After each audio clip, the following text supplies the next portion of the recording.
పేటల్లో operation Akarsh తో TRS దూసుకెళ్తోంది. TRS Bhavan లో మంత్రి కేటీఆర్ సమక్షంలో టీడీపీ బీజేపీకి చెందిన కార్పొరేట్లు పలువురు టీఆర్ఎస్ లో చేరారు. అక్కడ మంత్రి కేటీఆర్ మాట్లాడుతున్నారు. లైవ్ లో చూద్దాం. ప్రధానమంత్రి వస్తుందని చెప్పి పాపం అప్పటికే పొద్దున సఫాయిలు సాగు చేసిపోయినాడు మొత్తం రోడ్డు. ప్రధానమంత్రి వస్తుందని చెప్పి చెత్త తెచ్చి మళ్ళీ పోసి ఇవి గసండి స్వచ్ఛ భారత్ చెప్తాను. వాళ్ళకి స్వచ్ఛ భారత్ ఎట్లా చేయాలో కూడా ఎక్కలేదు. వాళ్ళకు కూడా స్వచ్ఛ భారత్ ఎట్లా చేయాలో నేర్పించింది మన కేసీఆర్ గారు. స్వచ్ఛ హైదరాబాద్ రూపంలో చెప్పి నేను మీకు గుర్తు చేస్తున్నా. మొత్తం హైదరాబాద్ లో 600 స్క్వేర్ కిలోమీటర్ల హైదరాబాద్ లో దాన్ని 400 ముక్కలుగా విభజించి ఒక్కొక్క ముక్కకు ఒక్కొక్క ఐఏఎస్ అధికారిని, ఐపీఎస్ అధికారిని, మంత్రిని, ముఖ్యమంత్రి, గవర్నర్ కూడా ఒక్కొక్క వార్డు తీసుకొని ఈ రోజు 2000 కొత్త ఆటోలను హైదరాబాద్ కి ఇచ్చి బ్రహ్మాండంగా తడి చెత్తకు, పొడి చెత్తకు చెత్తబుట్టలు కూడా ఇచ్చి సఫాయి కార్మికుల జీతాలు పెంచి మొత్తంగా హైదరాబాద్ ఒక క్లీన్, గ్రీన్, సేఫ్, స్మార్ట్ సిటీగా తయారు చేసే పని పెట్టుకొని 200 కోట్ల రూపాయలు మంజూరు చేసిన ఘనత కేసీఆర్ గారికి, ఈ ప్రభుత్వానికి దక్కుతుంది. కాబట్టి మీ అందరికీ నేను గౌరవ విజ్ఞప్తి ఒకటే, చేసే విజ్ఞప్తి ఒకటే, నరసింహరావు గారు కానీ, దుర్గా ప్రసాద్ రెడ్డి గారు కానీ, బాలింగం గారు కానీ వాళ్ళు చూపెట్టిన బాధలో చాలా మంది నడిచేందుకు తయారున్నారు. దారులన్నీ కూడా తెలంగాణ భవన్ వైపే ఉన్నాయి. ఎందుకంటే ప్రజలు ఇటువైపే ఉన్నారు. ప్రజలు కేసీఆర్ గారి నాయకత్వం వైపు ఉన్నారు.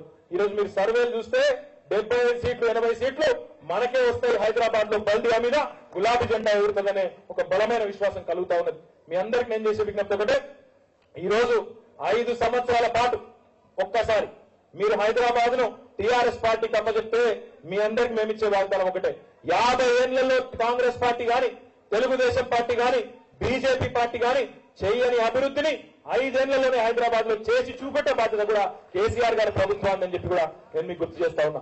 ఇంకొక మాట కూడా గుర్తు చేస్తా ఉన్నా మీకు, ఎవరు ఏమనుకున్నా ఇంకో 3.5 సంవత్సరాలు రాష్ట్ర ప్రభుత్వంలో టీఆర్ఎస్ పార్టీని ఉన్నది. కాబట్టి ఖచ్చితంగా ఏ పార్టీ అయితే ప్రభుత్వంలో ఉన్నదో మరి ఆ పార్టీ నాయకత్వాన్ని కనుక మనం ఆదరించినట్టయితే, మంచి పనులు చేస్తున్న వాళ్ళను ప్రోత్సహించినట్టయితే బ్రహ్మాండంగా హైదరాబాద్ ను కూడా అభివృద్ధి చేసుకునే అవకాశం మనకు ఉంటుంది. మనం తప్పకుండా అందుకే పనిచేసే పార్టీని, పనిచేసే నాయకులను, కేసీఆర్ గారు లాంటి నాయకుడిని గట్టిగా ప్రోత్సహించినట్టయితే మరింత తేజ్గా ఉరికేందుకు అవకాశం ఉంటుందనేది మీకు గుర్తు చేస్తూ మళ్ళొకసారి నాకు ఈ అవకాశం ఇచ్చిన పెద్దలందరికీ ధన్యవాదాలు తెలియజేస్తూ ఇంకొక మాట 58 జీవో ప్రకారం ఇప్పటికే నగరంలో 1,08,000 మంది పేదలకు పట్టాలిచ్చిన ఘనత, ఉచితంగా పట్టాలిచ్చిన ఘనత కేసీఆర్ గారికి దక్కుతుంది. దాంతో పాటు నరసింహరావు గారు సోదరులు చెప్పినారు, చాలా మంది ఇంకా కూడా అధికారుల లోపం వల్ల ఇంకా కొంతమంది రాకుండా ఉన్నారని చెప్పినారు. ఒక్కొక్క బస్తీ తప్పకుండా కూర్చోబెట్టి ఆ సమస్యను పరిష్కరించే బాధ్యతను కూడా వ్యక్తిగతంగా నేనే తీసుకుంటా, మా శ్రీనివాస్ యాదవ్ గారు నేను ఇద్దరం కలిసి తీసుకుంటామని చెప్పి కూడా మీకు తెలియజేస్తూ ఇంకొక మాట కూడా చెప్పి నేను ముగిస్తాను.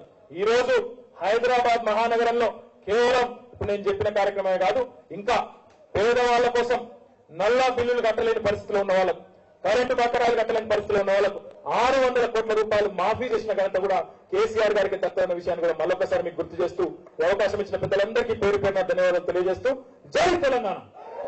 ఒక్కసారి జై తెలంగాణ అంటే అరే జై తెలంగాణ పిడికిల్లో, అరే నువ్వు ఆగ్రహం ఇది నేను లేదు నువ్వు గురుతావు, ఒక్కసారి పిడికిల్లో ఉండాలి దయచేసి. జై తెలంగాణ, జై తెలంగాణ, కేసీఆర్ గారి నాయకత్వం, జై తెలంగాణ. ధన్యవాదాలు.